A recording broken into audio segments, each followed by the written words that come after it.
Dear students اور محترم سامعین کرام، السلام علیکم۔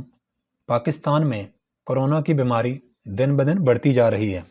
حکومت کو سمجھ نہیں آ رہی کہ تعلیمی ادارے کھولے یا نہ کھولے۔ کورونا کو کنٹرول کرنے والی کمیٹی NCOC یعنی نیشنل کمانڈ آپریشن سینٹر نے پاکستان کے جس شہر میں 5% سے زیادہ کورونا کیسز کی شرح ہے، وہاں پر مکمل طور پر تعلیمی ادارے بند کرنے کی سفارش کی ہے۔ نوٹیفیکیشن پر نوٹیفیکیشن آ رہا ہے۔ اب تو یہ بھی بتانا پڑتا ہے کہ نوٹیفیکیشن دن کے کس وقت آیا، کیونکہ آج کل ایک دن میں 2 نوٹیفیکیشنز آ رہے ہیں۔ صورتحال بہت گمبھیر ہو چکی ہے۔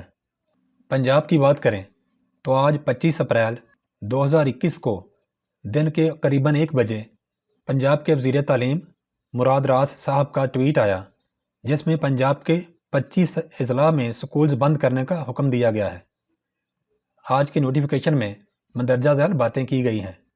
نمبر 1، ان 25 اضلاع میں تمام سرکاری اور پرائیویٹ سکولز پہلی سے لے کر 12ویں جماعت تک تا حکم ثانی بند کر دیے گئے ہیں۔ نمبر 2، ان اضلاع میں سوموار اور جمعرات کو ہونے والی نہم سے 12ویں تک کلاسز بھی نہیں ہوں گی۔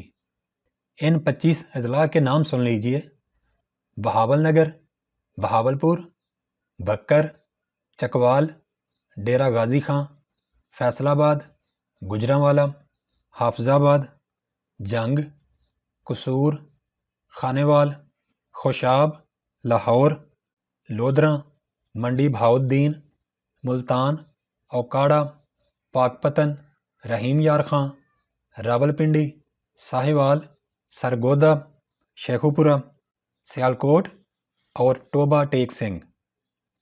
آخر پر میں اتنا ضرور کہنا چاہوں گا کہ یہ بیماری بہت زیادہ سیریس ہے، اس لیے برائے مہربانی ماسک کا استعمال ضرور کیجیے۔ ماسک سرجیکل ماسک ہو یا کپڑے کا ماسک ہو، اور آپس میں فاصلہ رکھیں اور اپنے آپ کو اور دوسروں کو اس مہلک بیماری سے بچانے کی کوشش کریں۔ اللہ تعالی ہم سب کا حامی و ناصر ہو۔ السلام علیکم۔